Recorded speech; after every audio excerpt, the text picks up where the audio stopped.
할렐루야. 네, 이 새벽에 나오신 여러분들 환영하고 축복합니다.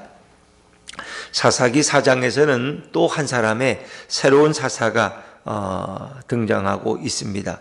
그 여인의 이름은 바로 드보라라고 하는 여인입니다.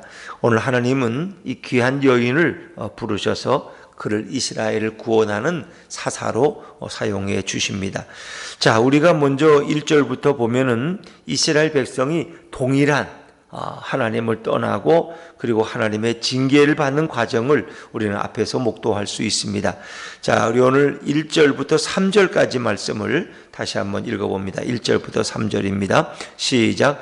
에훗이 죽으니 이스라엘 자손이 또 여호와의 목전에 악을 행하매 여호와께서 하솔에서 통치하는 가나안 왕 야빈의 손에 그들을 파셨으니 그의 군대 장관은 하로셋 악고임에 거주하는 시스라요. 야빈 왕은 철병거 900대가 있어 20년 동안 이스라엘 자손을 심히 학대했으므로 이스라엘 자손이 여호와께 부르짖었더라. 아멘. 1절에 보니까 에훗이라는 사사가 죽은 후에 이스라엘 자손이 또 여호와의 목전에 악을 행했다 그랬습니다. 이 또자가 붙었다는 것은 반복됐다는 거죠. 이스라엘 자손이 또 여호와의 목전에 악을 행했다. 그것은 분명히 하나님을 배신하고 하나님을 떠나고 아마 가나안의 우상을 숭배했을 것입니다. 그러니까 하나님께서 결국 이스라엘 백성을 어떻게 해요? 가나안 왕 야빈의 손에 그들을 파셨다. 이제 말씀하죠. 이 파셨다는 표현이 재밌지 않습니까? 돈을 주고 돈을 받고 파는 것은 아닐 텐데 하나님께서 이스라엘을 그들에게 넘겨주었다. 또 그들의 손에 하나에 내어놓으셨다. 뭐 그런 얘기죠. 더 이상 하나님의 보호와 자비가 걷어진 그런 상황이에요. 그들을 가나안 왕 야빈 이방인의 손에 넘기셨다는 거예요. 그리고 그 야빈 왕의 군대 장관은 시스라라는 자라. 근데 야빈 왕은 그때 가장 강력한 군대를 이끌고 있었습니다. 철병거가 900대라고 하는 것은 이 병거 하나는 지금으로 탱크를 생각하시면 됩니다. 그러니까 900대의 이런 탱크를 가지고 있는 굉장한 아주 강력한 나라를 이끈 집권자가 이 가나안 왕 야빈이라는 사람이에요. 근데 그들이 얼마 동안 20년 동안 이스라엘을 괴롭혔다. 그 이스라엘이 너무 힘들어서 하나님 앞에 부르짖었더니 하나님께서 어떻게 해요? 드보라라는 여선지자를 사사로 불러주셨다는 거예요. 그리고 드보라는 이스라엘 백성들을 자기 앞에 나오게 하고 종려나무 아래서 그들을 재판했더라. 자, 4절과 5절 말씀 가진 4절과 5절입니다. 시작. 그때 라피도스의 아내 여선지자 드보라가 이스라엘의 사사가 되었는데 그는 에브라임 산지 라마와 베델 사이 드보라의 종려나무 아래에 거주하였고 이스라엘 자손은 그에게 나아가 재판을 받더라. 사사라는 것은 하나의 일상시에는 전쟁의 기능이 아니라 백성들의 송사를 다루는 그런 책임도 가지고 있었죠. 그러니까 이어 선지자인 드보라 앞에 사람들이 나와서 재판을 받았는데 하나님이 그를 사사로 부르셨다는 것입니다. 특별히 여자를 이렇게 전쟁터에서 이스라엘을 구원할 사사로 세웠다는 것은 참 놀라운 일입니다. 그 여인은 특별히 선지자였다고 이렇게 성경은 표현하고 있죠. 아마 드보라란 여인이 뭐 우락부락해서 남자보다 힘이 강력한 남자를 뺨치는 그런 여인으로 보이진 않습니다만은 그러나 그런 선지자라는 직함을 가지고 있습니다. 그러니까 하나님이 그 시대에 여자를 선지자로 부르시고 여자를 사사로 불렀다는 것은 굉장히 충격적인 일이고 쇼킹한 일입니다. 왜냐하면 그때는 남성들의 어떤 그런 힘이나 괴력이 필요할 때였는데 어찌 보면 거기에는 하나님의 깊은 섭리가 있을 것입니다. 하나님은 남자와 여자를 동일하게 창조하셨고 그가 남자이든 여자이든 소년이든 노년이든 그가 많이 배웠든 배우지 않았든 하나님은 차별하지 않으신다는 것입니다. 이스라엘의 사사 중에 오직 여자가 한 사람 등장하는데 그가 바로 여선지자 드보라였습니다.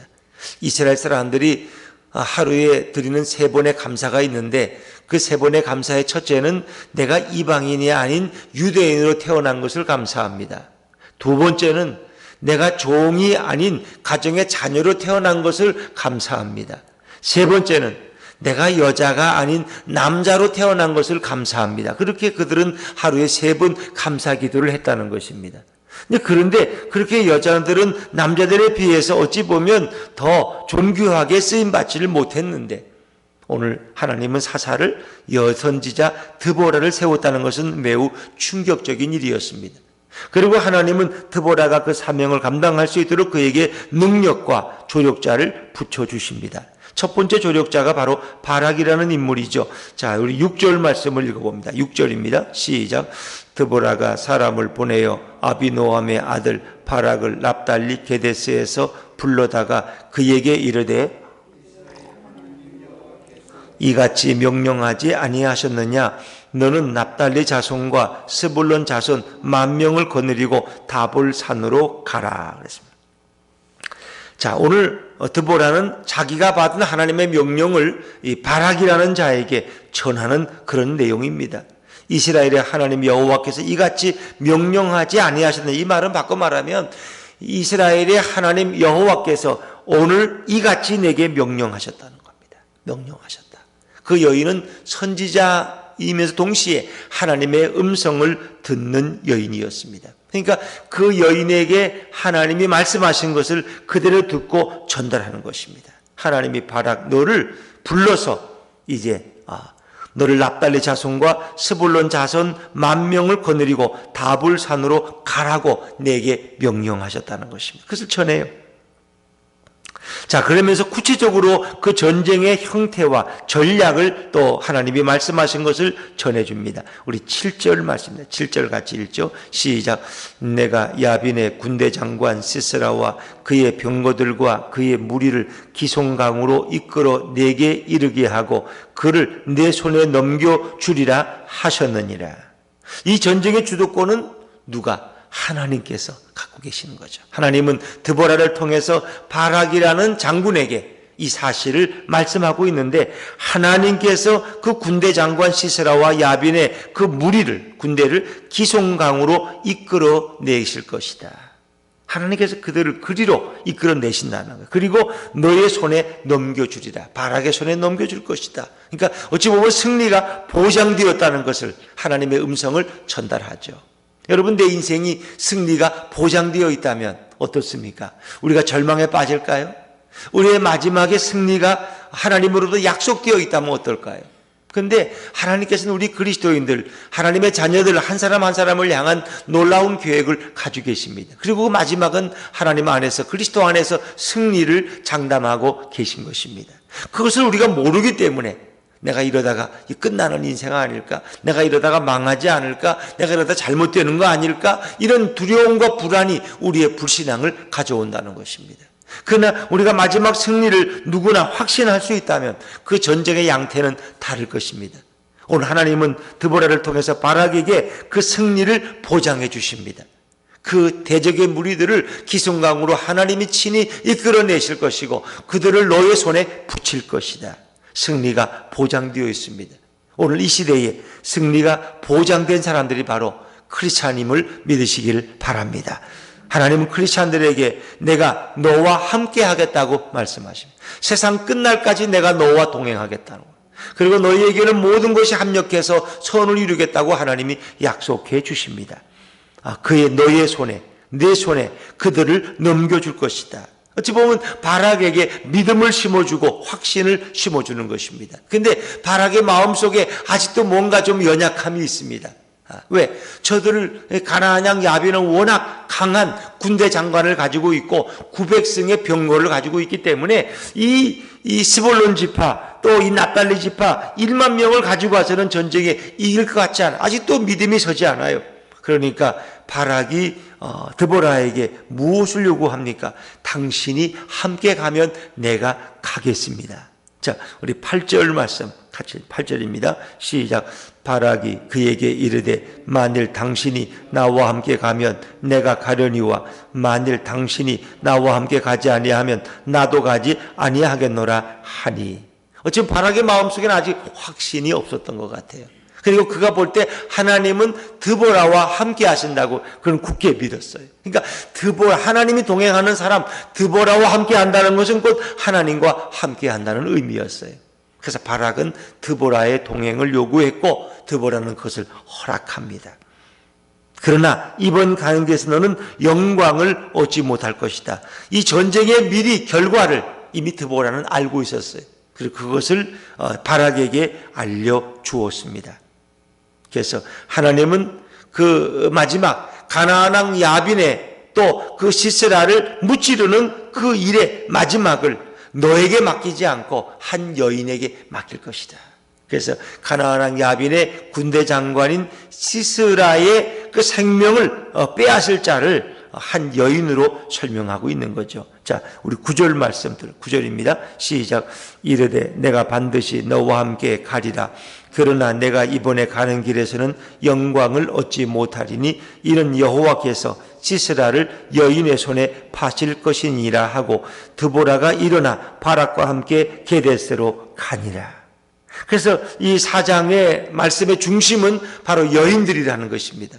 하나님이 드보라를 사사로, 여자 선지자 드보라를 사사로 부르신 것도 놀랐고 또 필요한 조력자를 불러서 그를 장군으로 삼은 것도 하나님의 섭리지만 놀랍게 우리가 이제 내일 아침에 살펴보면 바로 헤벨의 아내 야엘이라는 아주 연약한 여인이 이 가나안 왕 야빈의 군대 장관 시스라를 무찌르는, 그래서 그의 생명을 빼앗는 이런 놀라운 일을 성경은 우리에게 보여주고 있습니다. 어찌 보면 거기에도 하나님의 놀라운 섭리가 있는 것입니다.